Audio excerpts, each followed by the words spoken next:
Bienvenue mesdames, messieurs et bonsoir à tout le monde, particulièrement à tous ceux qui nous suivent à partir du centre pénitentiaire de Makala. Merci à tous les prisonniers qui m'envoient des messages d'encouragement. Je suis très heureuse justement de vous présenter cette émission qui élabore les divers sujets d'actualité, l'actualité qui reste dominée par les consultations politiques au regard du dialogue qui doit se tenir, les consultations qui ont déjà commencé, initiées par le président de la République, qui a reçu plusieurs autorités du pays, quelques représentants de l'opposition, de la majorité présidentielle, les chefs de confession religieuse, mais aussi quelques diplomates accrédités en République démocratique du Congo. Je signale qu'il y avait aussi la présence de Martin Kobler, le chef de la MONUSCO, qui doit probablement être le facilitateur, peut-être le médiateur de ce dialogue, peut-être que ça ne sera pas le cas aussi. Dans cette émission, nous recevons ce soir, le regard de ce soir sera porté sur Jean-Jacques Bemba. Jean-Jacques Bemba, bonsoir et merci d'avoir répondu à notre invitation après un long moment. Oui. Jean-Jacques Bemba, vous êtes administrateur à l'ONATRA. Ancien ONATRA, actuellement la SCTP. Vous êtes aussi cadre de la majorité présidentielle. D'abord, comment allez-vous après ce long moment d'absence dans cette émission? Bonsoir Madame Zimbi, je vais beaucoup mieux parce que je suis devant vous et c'est vrai qu'il y a une absence sur le plateau de télévision de votre fameuse maison télévisuelle et je suis heureux parce que c'est une maison d'un ami.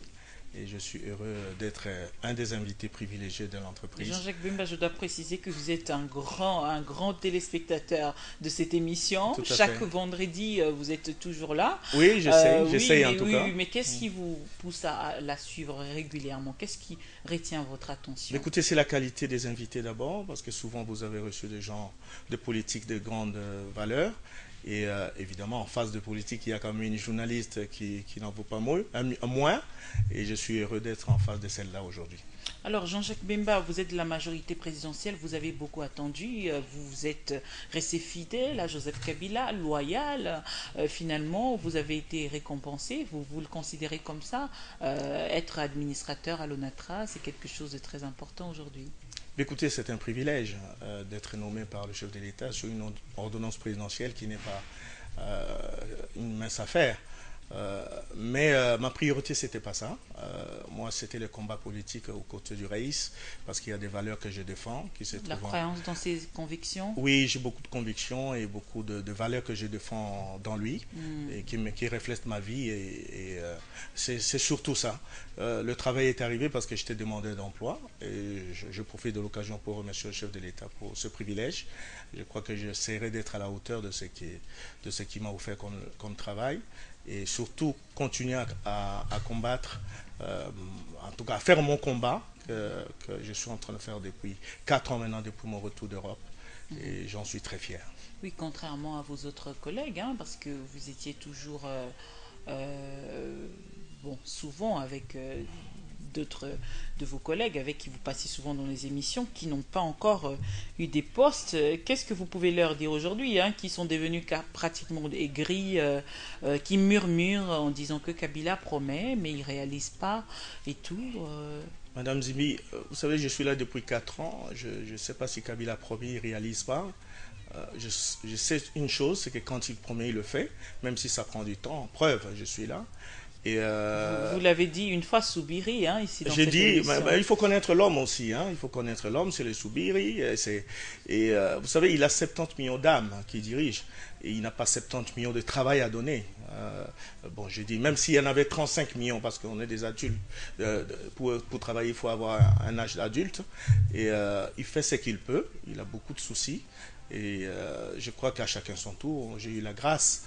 Dieu l'a touché pour moi. Et j'espère que tous les amis que vous parlez là, vont se retrouver un jour. J'ai vu depuis que je suis arrivé, il y a des gens qui sont entrés. Moi, j'étais tous les jours très content pour eux.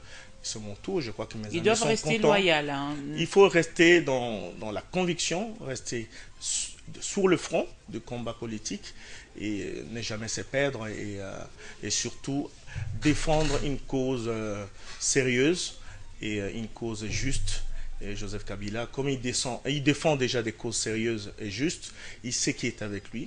Un jour, je crois qu'il va s'occuper de chacun qui est avec lui également. Finalement, la loyauté aujourd'hui, dans la classe politique, la loyauté pourrait primer désormais sur les compétences. Aujourd'hui, si on doit nommer des gens, c'est par rapport à la loyauté aussi, il faudrait le dire. Est-ce que ça prime sur les compétences? Mais les compétences, on en a toujours eu au Congo. Vous savez, depuis que je suis né, une quarantaine d'années aujourd'hui, je crois que les compétents, on en a toujours eu. Mais je crois, comme vous avez dit tout à l'heure, la loyauté, c'est peut-être une valeur beaucoup plus importante. Parce que les compétences, on peut les avoir, mais quand on n'est pas loyal, c'est un peu plus difficile pour un chef qui est en face et qui vous emmène sur un chemin de victoire et surtout sur un chemin de travail. Je crois que la loyauté emmène justement les résultats. Et justement, parlons de cette famille politique, cette grande plateforme, la majorité présidentielle. Comment elle se porte, Jean-Jacques Bemba? D'aucuns estiment qu'il y a une grosse déchirure, il y a des frustrés, etc. Il y a eu d'ailleurs plusieurs qui ont sollicité le départ du secrétaire général, même s'il n'y avait pas vraiment une motivation claire et nette, c'est-à-dire il n'y avait pas vraiment un soubassement bien précis. Comment se porte votre famille politique finalement? Écoutez, je suis très étonné par les déchirements. Je ne suis pas au courant. J'ai la chance de fréquenter les ténors de ce parti et surtout de la famille présidentielle qui est la MP. Je ne suis pas au courant. C'est vrai que, vous savez, quand vous avez des hommes que vous dirigez, vous ne pouvez pas demander à tout le monde d'être d'accord avec vous. Peut-être qu'il y a parfois de petites disputes familiales, mais aller jusqu'au en faire un problème de déchirement ou de séparation par rapport au combat du chef de l'État, je ne crois pas beaucoup à ça.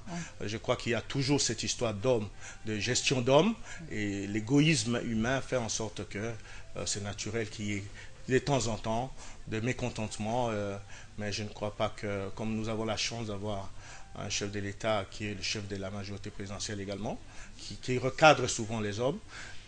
Je pense que le secrétaire général sait ce qu'il doit faire.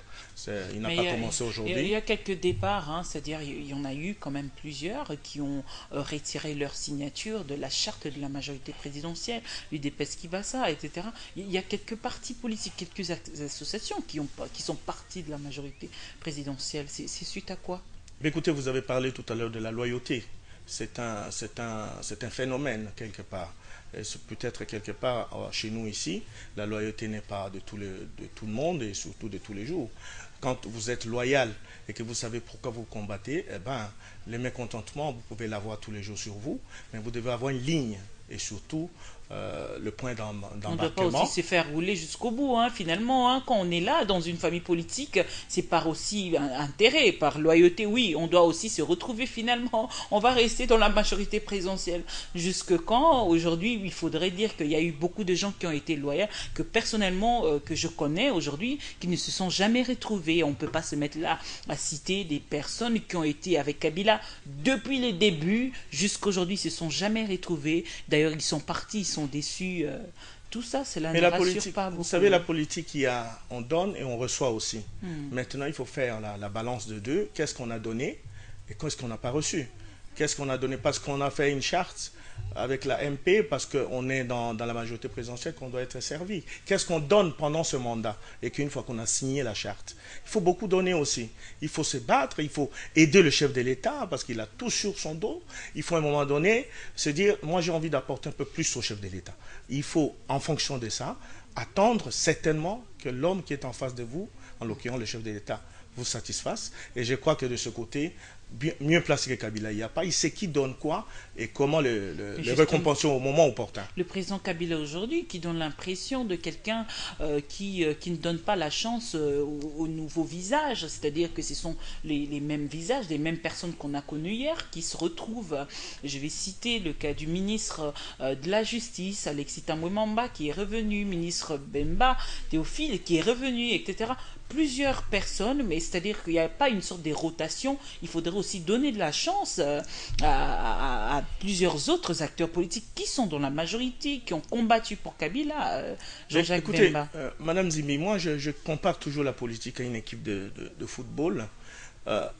pour se faire voir, pour qu'on vous donne votre place, il faut que vous faites voir également.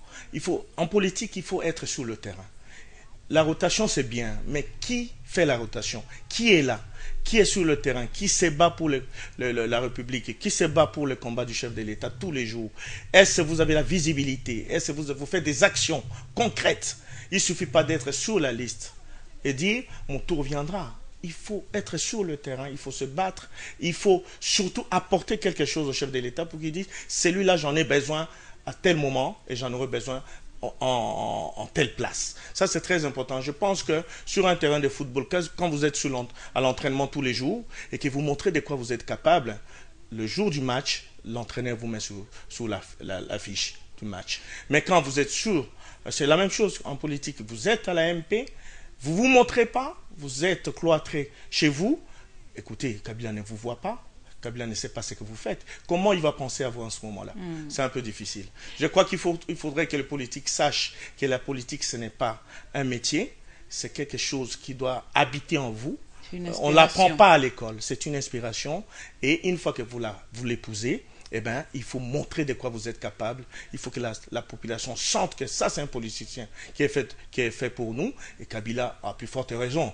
Il aura besoin de vous. Puisque la population a besoin de vous, Kabila aura besoin de vous. Alors, le président Kabila, justement, qui a déclaré une fois qu'il n'avait pas, s'il avait seulement 15 bons collaborateurs, hein, c'est-à-dire, est-ce qu'aujourd'hui, il y a une évolution? Est-ce qu'il a trouvé ses collaborateurs, finalement, vous pensez? Mais ça, je ne peux pas savoir, parce que je ne suis pas dans le secret de Kabila. Question, il faut lui passer. Le jour, il va vous inviter en tant que presse à poser la question. Mais je crois que c'est un défi qu'il nous avait lancé, nous qui l'entourons, pour qu'on montre que sa vision est la nôtre aussi. Je crois quelque part, aujourd'hui, après 15 ans, peut-être qu'il n'en a peut-être pas 15, vous allez lui demander, mais la moitié peut-être qu'il peut en avoir.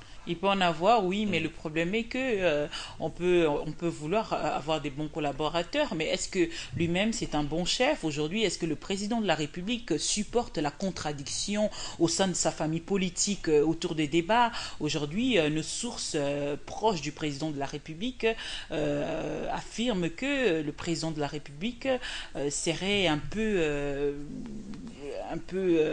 n'aime pas beaucoup la contradiction.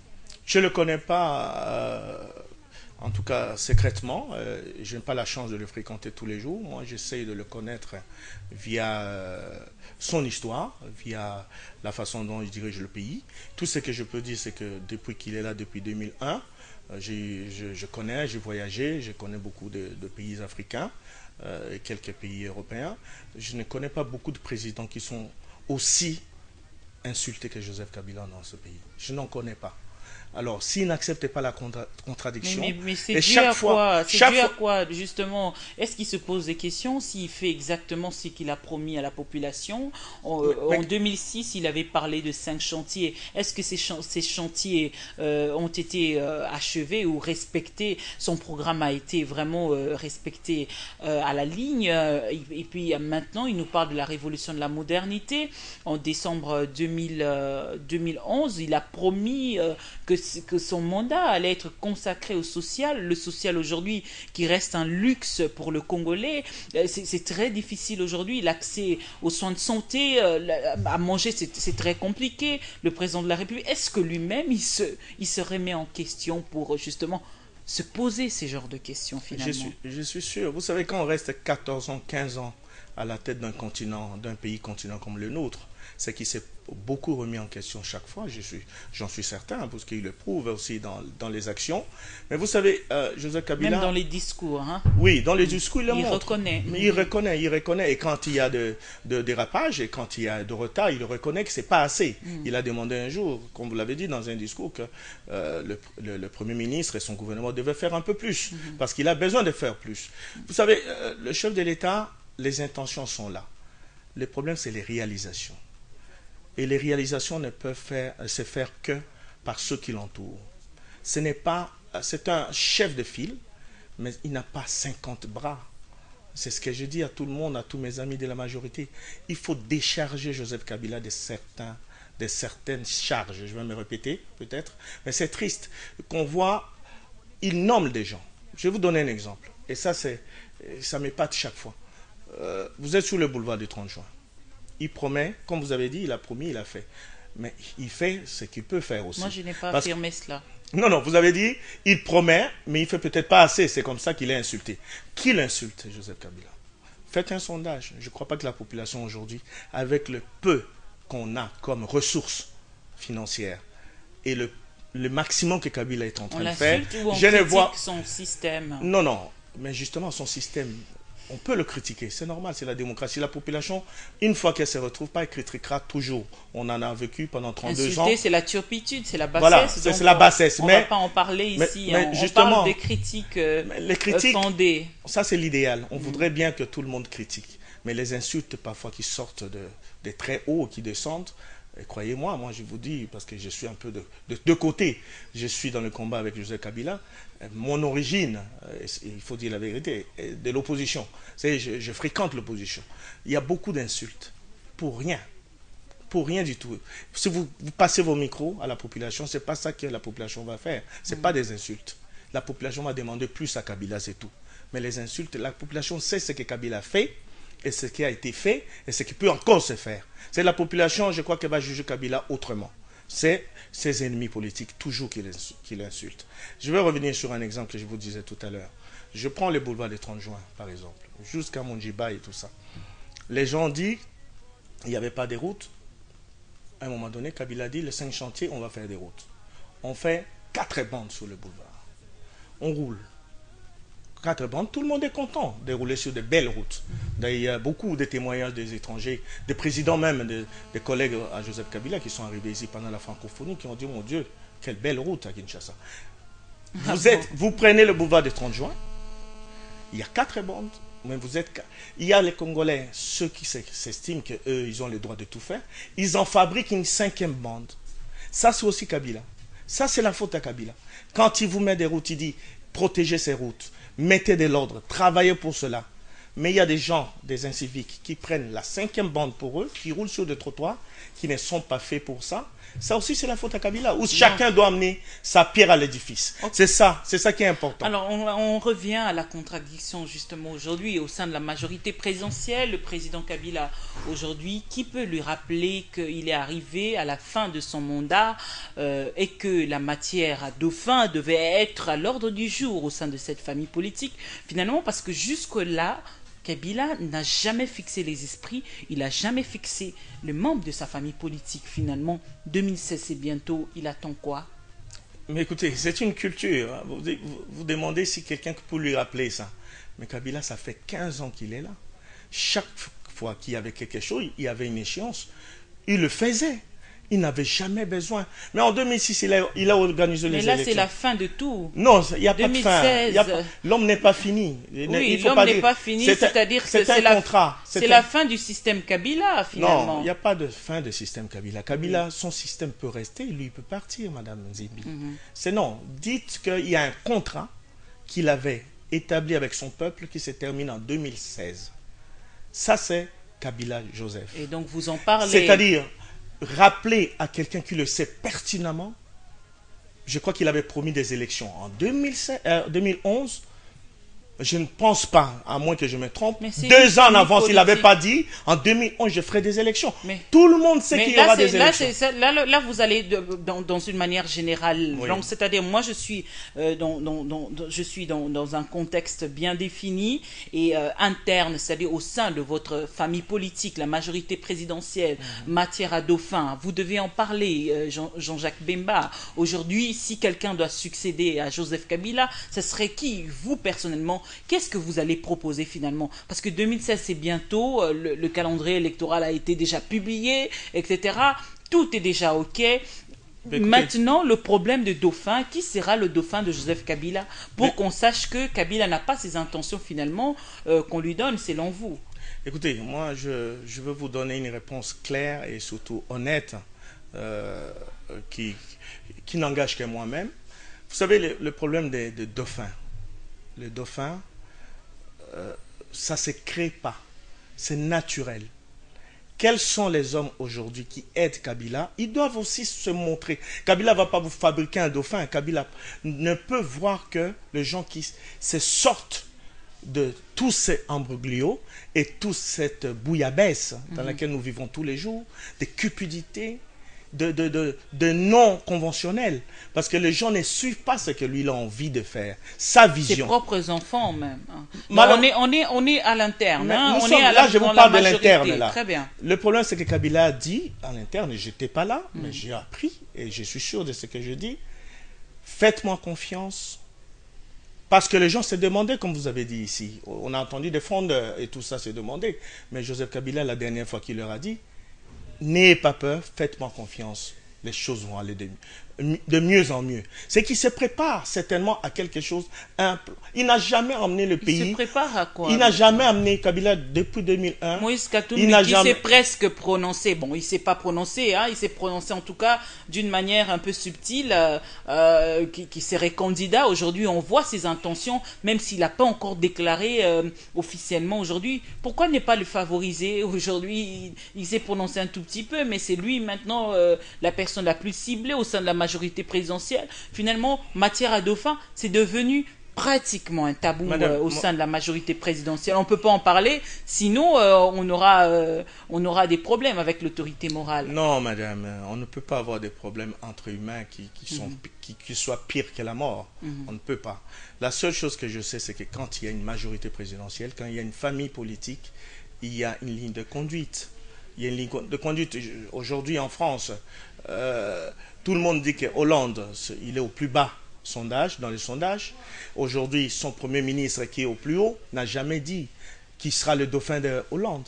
C'est pas possible. Il y a une discipline familiale. Il y a une discipline de la maison qu'il faut suivre. Si aujourd'hui le gouverneur a eu à dire ça, il doit lui-même assumer les responsabilités. Mais vous savez, moi je suis très spirituel dans ce que je veux vous dire là.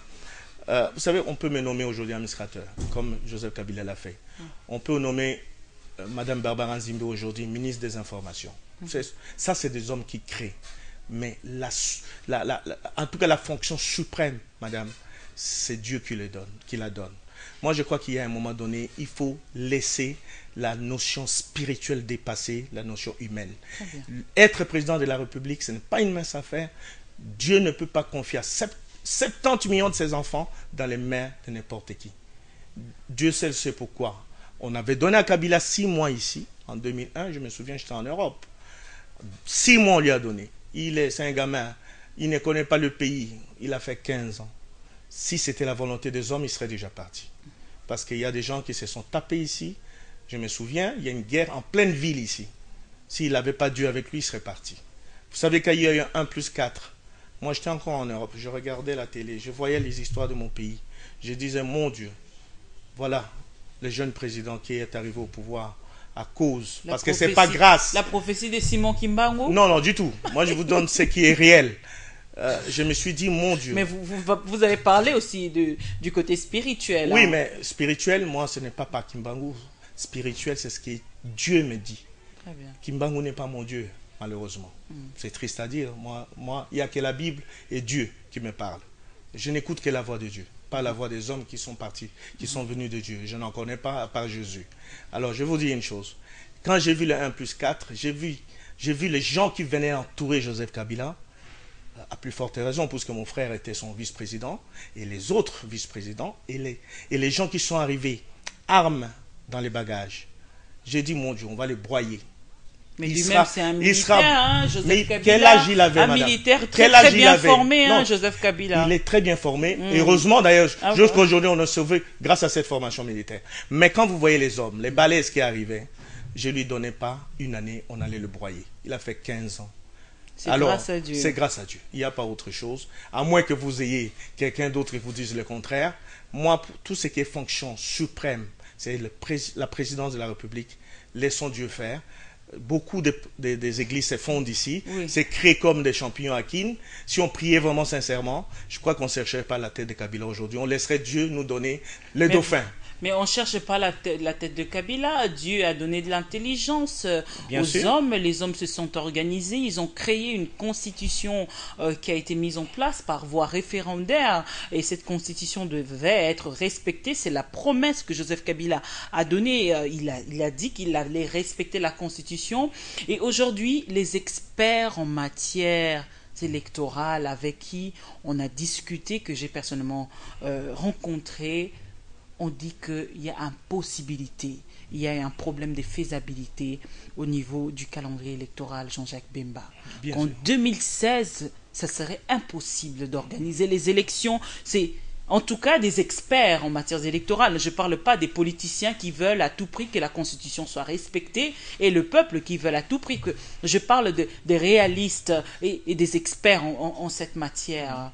Qu'est-ce qui pourrait arriver? Madame, je vais vous dire une chose.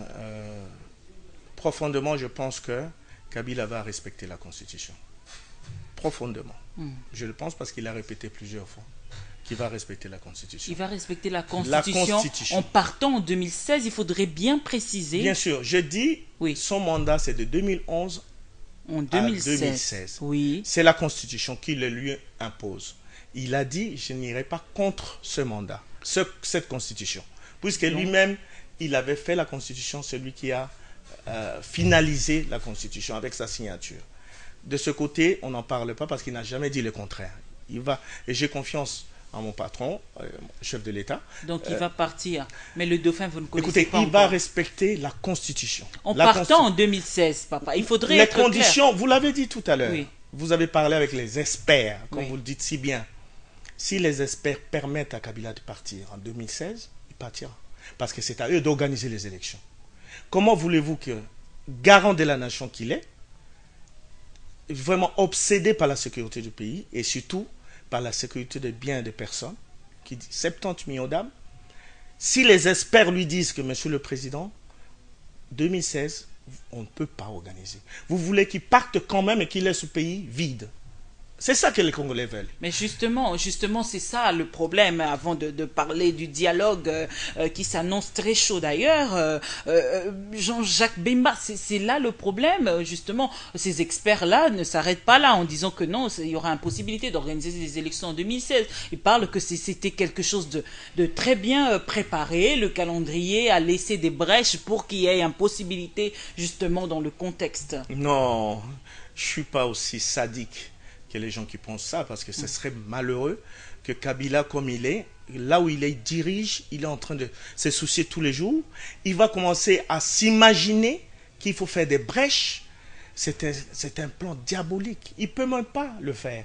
Parce que lui... Mais c'est un être humain, c'est un human being. Non, mais il a du sang, il a goûté le pouvoir. C'est encore un jeune, alors goûter le pouvoir, avoir vraiment ce qu'il a lorsqu'il se promène et tout, en cortège et tout. Mais laisser ça comme ça, Jean-Jacques Bemba, c'est pas facile. Il faudrait aussi le comprendre, hein, Kabila. Madame, il faudrait le comprendre s'il le pense. Mais je ne pense pas qu'il le pense.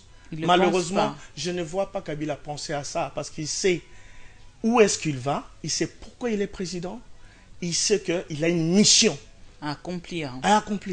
Comment voulez-vous qu'il commence à penser à autre chose que la mission qu'il est en train de faire? C'est difficile. Ça, ce sont des plans à la hollywoodienne, là, ce sont des films. Il faut que les gens arrêtent de faire des procès d'intention. Comme aujourd'hui, on voit les amis de l'opposition qui disent on n'a pas envie de lui servir d'échelle pour qu'il arrive à ce qu'il veut. Qu'est-ce qu'il veut alors? Parce que Monsengo lui-même a dit, le cardinal a dit, le chef de l'État sait ce qu'il veut. Et les opposants savent ce que Kabila veut. Alors qu'ils nous le disent. Parce que nous, on n'est pas au courant de ce que Kabila veut. Kabila, il a une mission. Il a son cahier de charges. Il a son plan pour ce pays.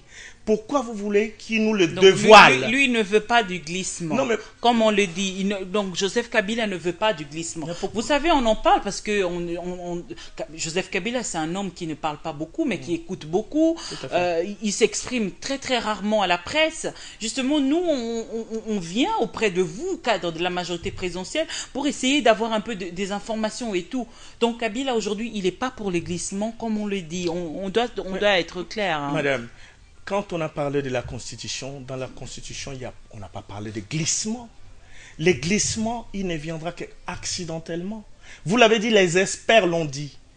est-ce que quand on a nommé Malou Malou, il savait, comme il est expert, et son équipe, qu'il y aurait des problèmes d'argent? Mais justement, les Congolais, non, les opposants, pardon, se sont levés pour dénoncer ce calendrier électoral qui était une sorte de complot pour faire en sorte que le président de la République, Joseph Kabila, puisse se maintenir au pouvoir. Les opposants, c'est leur rôle. Ils trouveront toujours quelque chose à dire. Vous avez un bijou que je vois, c'est écrit, hein, je ne vais pas citer pour ne pas faire la publicité de la maison. S'ils ont envie de vous dire que c'est dans l'autre sens, ce n'est pas cela, ils vont vous le dire. C'est leur rôle. Aujourd'hui, on dirait, Kabila s'est réveillé à 5 heures pour aller travailler. Il dira, non, impossible, on l'a vu à 8 heures se lever. Ils trouveront toujours une excuse pour se justifier devant la population, parce que de toute façon, ils en ont besoin pour leur combat. Aujourd'hui, Kabila les appelle pour juste parler. Il n'a pas parlé de dialogue, il a dit consultation. Venez mes frères, qu'on parle. Qu'est-ce que ça a à voir à dire, nous on ne va pas lui servir d'échelle? Justement, puisque vous avez fait allusion au dialogue, on va en parler, ou consultation, Jean-Jacques Bemba, chaque opposant a sa ligne directrice, a son cahier de charge. Il y en a ceux-là, d'abord on va commencer, qui ont fustigé le choix de l'émissaire, je cite l'AG Kalev, que non, il fallait pas que ce soit lui qui puisse contacter les opposants, etc. Écoutez, ça, c'est pas leur problème. C'est lui qui a initié le dialogue sur Joseph Kabila. Il a toute la latitude de choisir qui il veut. Il a initié, il aurait pu vous il prendre. a répondu à la demande de l'opposition. On ne comprend pas là. Non, il a initié le dialogue. Parce que c'est lui.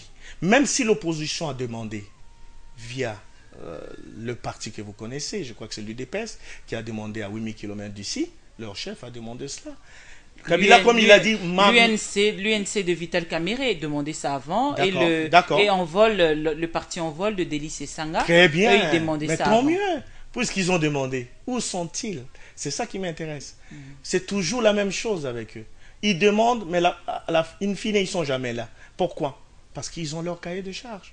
Ils savent pourquoi ils font ça. C'est quoi leur cahier de charge? Mais je ne sais pas. Parce que vous demandez... Aujourd'hui, vous m'avez demandé de venir à votre émission. Non, eux, ils ont dit, je vais vraiment vous dire ce qu'il y a, oui. C'est-à-dire Vital Kamerhe aussi son problème. C'est-à-dire que, je vais citer, puisque j'ai cité les deux partis, l'UNC et le parti en vol, l'UNC, son problème, c'est quoi?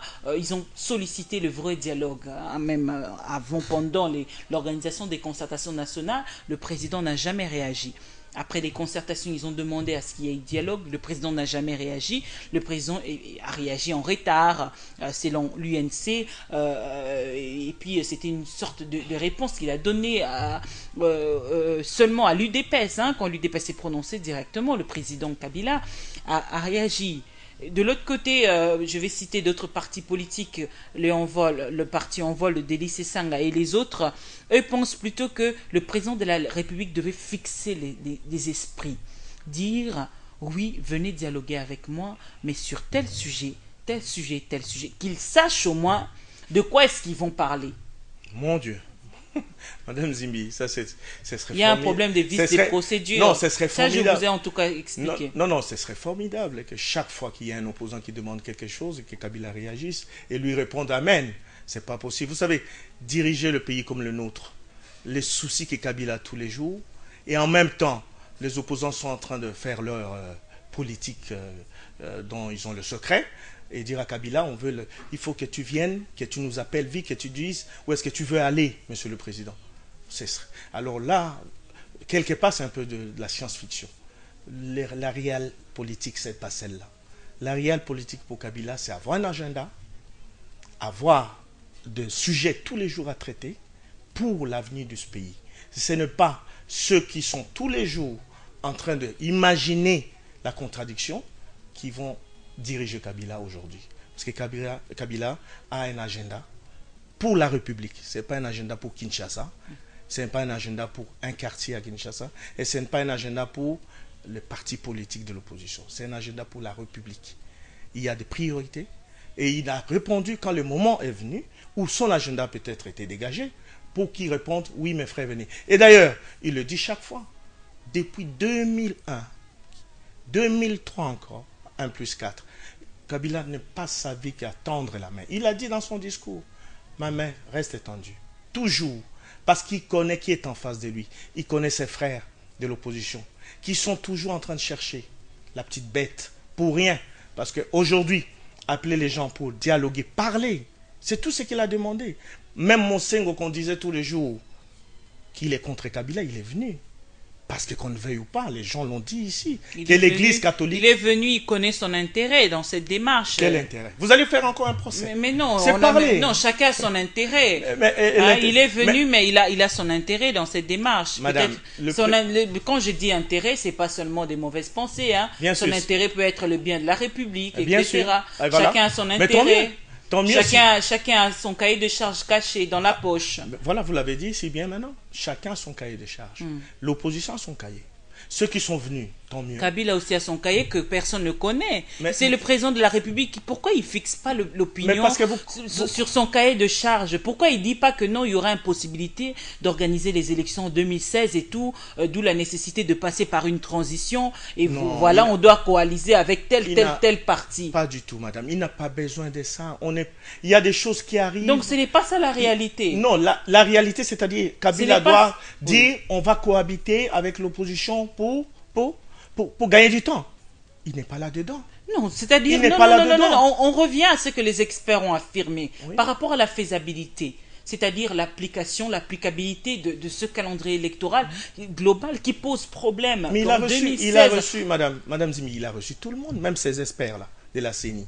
Il les a reçus. Hier, c'était le corps diplomatique, il les a reçus. Eh bien, en écoutant tout le monde, il va dégager quelque chose. C'est le père de la nation. C'est lui qui tient la nation en main. Maintenant, s'il avait écouté Kamere, il avait écouté Tshisekedi, il avait écouté le vrai MLC, eh bien, il aurait aussi reçu leur Quand vous parlez du vrai MLC, entre parenthèses, c'est quel le vrai MLC? C'est El Louaka ou le El Bazaïba? Moi, je connais un MLC, c'est le parti de mon frère, même si je ne suis pas avec eux. Bon, moi, je suis les nouvelles. C'est ça le vrai MLC? Oui, le vrai MLC, c'est là où le président du parti a signé, voilà, j'ai nommé tel CG. Et là, jusqu'à preuve du contraire, c'est F. Bazaïba, je pense, à moins que je me trompe. Non, et d'ailleurs, de toute façon, je connais l'homme, le propriétaire de MLC, parce que c'est un parti cher, comme on dit si bien à Jean-Pierre Bemba. C'est pas à tout le monde. Ah oui, parce que moi, je suis arrivé, vous savez, aujourd'hui, moi, je suis arrivé de Bruxelles il y a 4 ans, juste avec le bagage, et je n'avais pas un parti cher à moi. Mais Kabila fait de moi aujourd'hui administrateur. Je dois tout à Kabila aujourd'hui. Je n'avais rien comme bagage. Alors, ceux qui, aujourd'hui, sont venus avec des partis chers à eux, eh bien, celui-là, ce parti-là, est cher à Jean-Pierre Bemba. On ferme la parenthèse, on continue, on parlait dialogue, justement.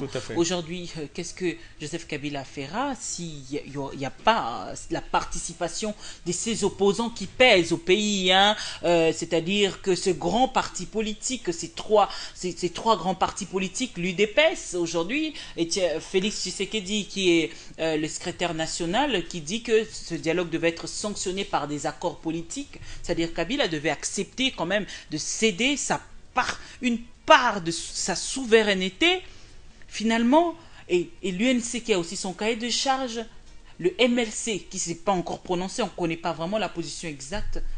Qu'est-ce que cela va devenir, hein? Parce que selon une opinion, le président de la République essaie de gagner du temps, c'est-à-dire l'opposition là qui arrive, en tout cas ce n'est pas moi, c'est une opinion qui le pense, c'est du remplissage. Je ne crois pas du tout à cette analyse des choses. Pourquoi? Parce que, vous l'avez dit tout à l'heure, ils ont fait la demande. Et ils voudraient que la demande soit suivie à 100% par Joseph Kabila. Je crois que c'est mal connaître l'homme, parce que lui, il a d'autres soucis. C'est le souci de rendre ce pays comme les autres pays qui sont émergents. Et les envies et les obsessions de chacun ne l'intéressent pas beaucoup. Si, comme vous l'avez dit tout à l'heure, l'UNC a demandé, l'UDPS a demandé le dialogue, et Kabila devait, comme vous l'avez dit tout à l'heure, fixer les gens.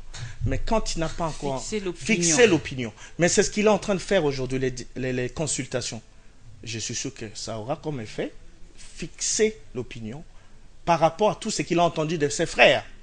Mais si certains frères... C'est lui qui reçoit les gens. Il reçoit les gens. Bien sûr. Donc c'est à la fin qu'il va fixer l'opinion. Encore heureux qu'il reçoit les gens et qu'à la fin il va parler. C'est normal. C'est lui qui prend tout sur lui, puisqu'il est le garant de la nation. Il va maintenant mettre à la portée de tout le monde ce qu'il a entendu de chacun de nous. Maintenant, si les autres disent que leur rapport n'est pas important parce que Kabila les reçoit au Palais de la Nation, il aurait dû les recevoir ailleurs, ou il fallait qu'il y ait, je sais pas, un Asiatique, ou un Asiatique, comme ils ont l'habitude, avec les yeux bridés, on a commencé par Sadako Ogata, et après c'est Ban Ki-moon, maintenant qui nous en fabrique un autre, s'ils ont envie qu'il soit là. Martin Kobler, il propose... Bon, lui n'est pas asiatique. Bon, il propose Martin Kobler. Ah ben voilà, mais écoutez, ils peuvent rêver aussi, c'est pas interdit. Mais Martin Kobler était là finalement. Mais lui, il a été reçu par Kabila aussi, par Joseph Kabila. Ça veut dire que Martin Kobler est dans l'action avec Joseph Kabila. Il a entendu. Mais ils insistent sur le respect du délai constitutionnel. Eh bien, si c'est lui, s'il y a un qui insiste, c'est ça la communauté internationale, Madame Zimbi, l'Union européenne, etc. C'est normal. C'est eux le père de la démocratie. Ok? Mais s'il y en a un qui insiste intérieurement à lui-même, c'est Joseph Kabila. Il veut respecter la Constitution. Il l'a dit.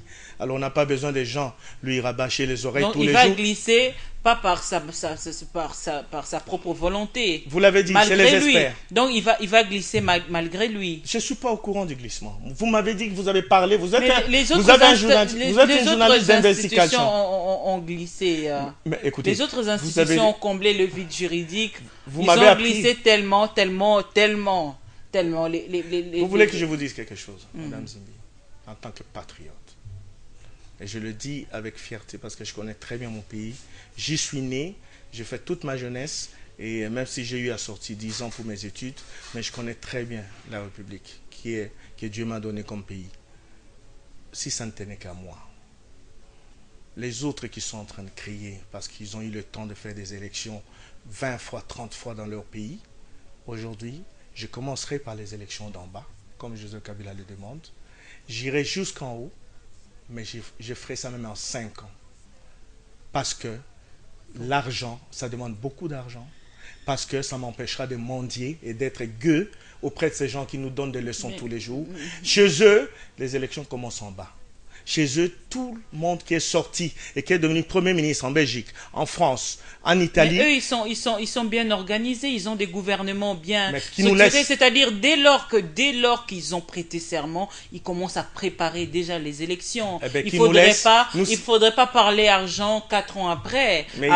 Une année avant la fin du mandat, on parle qu'on n'a pas d'argent. Il faudrait préparer les élections avant. On fait finalement, ce qu'on peut. Nous sommes une jeune démocratie, Madame Zimbi. Qu'on nous laisse faire notre petit pas. Armstrong sur la Lune a dit, je suis venu, j'ai fait un petit pas pour moi, mais c'est un grand pas pour l'humanité. Qu'on nous laisse faire nos petits pas, qui seront certainement des grands pas aussi pour toute la population congolaise et pour le futur du Congo. Je pense qu'aujourd'hui, nous avons quand même grandi, on l'a prouvé assez, parce qu'on voit dans les pays limitrophes et un peu plus loin aussi, s'il y a une opposition qui a une vigueur comme la congolaise, il n'y en a pas beaucoup en Afrique. Alors s'il vous plaît, on a laissé déjà beaucoup d'espace parce que le Congolais c'est un homme intelligent et il sait combien son pays lui est attaché. Alors parfois il y a des choses qu'on dit parce qu'on a envie de le dire pour vendre, c'est un fonds de commerce, mais au fond il y a des choses beaucoup plus fondamentales que ce qu'on est en train d'entendre tous les jours dans les instances internationales ou dans les ambassades à Kinshasa. Il faut faire très attention à ça. Justement, Jean-Jacques Bemba, je voudrais que vous puissiez profiter de cette occasion pour parler à vos frères, parce qu'ils sont de l'opposition, vous êtes de la majorité, mais ils restent vos frères congolais, ils sont compatriotes comme vous. Congolais, qu'est-ce que vous pouvez leur dire aujourd'hui, ceux-là qui refusent encore de venir dialoguer avec Kabila aujourd'hui? Quelle rassurance, parce qu'ils ont peur de se faire rouler, ils ne sont pas rassurés finalement. Ils doivent d'abord venir et attendre que Kabila fixe les esprits après, ou ils doivent attendre que Kabila puisse fixer les esprits pour qu'ils viennent? Moi, je leur demande simplement de venir parce que c'est une consultation. Joseph Kabila est en train d'entendre, d'écouter tout le monde. Je leur demande... Lui-même, il ne dit pas encore ce qu'il veut, il écoute d'abord. Mais c'est ce qu'il a toujours fait, vous l'avez dit tout à l'heure. Ça, ce n'est pas les jeux d'échecs, ça. Vous l'avez dit tout à l'heure qu'il écoute beaucoup plus que quand il parle. C'est-à-dire, c'est son dada. Il aime écouter. Et c'est déjà beaucoup, madame. C'est une vertu de donner à quelqu'un le temps de vous parler et que vous l'écoutiez. C'est une vertu aujourd'hui à Kinshasa et au Congo en général. C'est-à-dire, cette vertu, Kabila l'utilise à fond. C'est-à-dire, il fait que écouter. Eh bien, le moment venu, comme il a dit, faites-moi confiance. Faisons-lui confiance. Et je suis sûr que nos frères, le peu que je fréquente de l'opposition, je leur dis, je crois qu'ils vont se reconnaître. Je ne raconte pas des histoires. Encore pas plus tard qu'hier, j'en ai vu un qui est de l'opposition assez radical. Je lui ai dit, frère, viens écouter le chef de l'État, ça ne te coûte rien. Même si tu rentres chez toi. Et qu'est-ce qu'il a dit? Il a dit, je verrai ce qu'on va faire. Parce qu'il n'est pas seul. Oui, c'est ça le problème avec nos frères de l'opposition. Mais justement, non. Maintenant, au moins, ils ont quand même ce lien-là qui consolide, qui fait la force. Hein, c'est-à-dire cette unité. Non, ils sont unis aujourd'hui. Hein, bon, écoutez, cette opposition, finalement. Tant mieux pour eux. Moi, je ne connais pas parce que je ne suis pas dans leur combat. Mais s'ils sont unis, moi, je suis heureux parce que ça nous donne de la matière, à nous de la majorité, à être encore plus forts et à nous battre un peu plus encore sur le terrain pour prouver que nous avons intérêt. De l'autre côté, il y a déjà des exclusions qui commencent. Je cite le député Steve Mbikai et le député Justin Bitakwira qui ont répondu à l'invitation du président de la République. Quelle unité? Finalement, ils ont été suspendus, ils ont été exclus. Mais vous avez dit qu'il y avait l'unité. De leur groupe parlementaire UNC allié. Mais de quelle unité vous parlez dans l'opposition? Non, ils ont violé la ligne directrice de l'opposition aujourd'hui. Il y avait cette opposition qui reste unie. Il n'y avait pas de ligne directive. Je fréquente quelques opposants qui sont des frères que j'aime beaucoup, que j'apprécie. Ils disent non au dialogue. Ils disent non au dialogue, monsieur Jean-Jacques. Qui a dit non au dialogue? Et c'est eux les demandeurs. Vous l'avez dit tout à l'heure, Madame Zimbi. Vous avez dit Kamere, Sesanga, Tshisekedi ont demandé le dialogue. Et aujourd'hui, ils disent non au dialogue. Une chose et son contraire. Le dada de l'opposition. C'est formidable. Ben pourquoi pas? Pourquoi pas? C'est un monde aussi qui existe. De faire un truc qui ressemble à un film. Bon, il y a des gens qui vivent aussi des cinémas aux États-Unis. Mais là, c'est la réelle politique et Kabila est habité par la réelle politique. Mais puisqu'aujourd'hui, ils ont dit non au dialogue et que Joseph Kabila continue à consulter, qu'est-ce qui va arriver? On veut connaître la suite. Il va dialoguer seulement avec ceux-là et de l'autre côté, il y a ceux-là qui refusent. Ben écoutez, il a dit, ma main reste tendue. Jusqu'à la dernière minute. Ils n'en veulent pas. Ils n'en veulent pas de sa main, justement, eux. Ils n'en veulent pas de la main du président de la République. Mais ils ont dit un jour, je me souviens, excusez-moi de revenir là-dessus, ils ont dit non, il y a une vie après la présidence. C'est ça, non? Il y a un des acteurs de l'opposition qui a dit ça. Mais aujourd'hui, il y a un frère à vous qui dirige, que vous estimez qu'après, il peut être encore quelqu'un, malgré qu'il va quitter la présidence. Et c'est ça le comportement pour le mettre en confiance aussi? C'est ça le comportement? Vous refusez sa main? Comment vous pouvez mettre quelqu'un comme ça en confiance? Ils veulent que le président de la République parte. Ils ont même rassuré. Hein. Plusieurs fois, on a reçu le président de l'UNC, Vital Kamerhe, ici. Il a rassuré que non, vraiment, il faudrait d'ailleurs... Il y avait déjà des lois, d'ailleurs, au Sénat qui étaient en train d'être vues ou adoptées en examen, soit. Donc, pour la protection du président de la République après son mandat, même si ces dispositions-là sont dans la Constitution. Mais d'accord. Tout ça, c'est bien beau. Mais ce qui compte, c'est la réalisation. C'est bien beau de dire ça. Maintenant, celui que vous avez envie de donner une vie après la présidence, vous appelle parce qu'il a le privilège et la charge de diriger aujourd'hui le pays. Il vous dit, mes frères, venez un peu. On se serre la main, on parle un peu. Vous dites, on ne veut pas de ta main. Celui-là, vous allez lui offrir des garanties pour l'après. Ça, c'est quelle façon, c'est quelle approche? Quelle approche? Mais s'ils ne veulent pas de sa main, le président de la République ne va pas. Ils veulent sa tête. Ne va pas. Ils ne veulent pas de sa main, mais ils veulent sa tête. Mais non, c'est à eux de dire. Moi, je ne sais pas répondre. S'ils ne veulent pas de sa main, le président de la République ne va pas quand même aussi les supplier, hein, c'est-à-dire les supplier à pouvoir être là. Justement, qu'est-ce qu'il va faire? Il va dialoguer seulement avec ceux-là qui ont accepté. Eh bien, il va travailler. Il va travailler. Si ceux-là peuvent l'aider à travailler, parce qu'il a une vision, parce qu'il ne fait que travailler pour la République, eh bien, si ça peut l'aider à travailler un peu plus, il va travailler. Il ne va pas s'occuper des autres. Les autres ne vont pas bloquer son travail. Ils ne pensent pas. Et les autres vont subir seulement, hein, parce qu'aujourd'hui... Mais ils ont choisi de subir. Très bien. Quand on est dans l'opposition, on subit.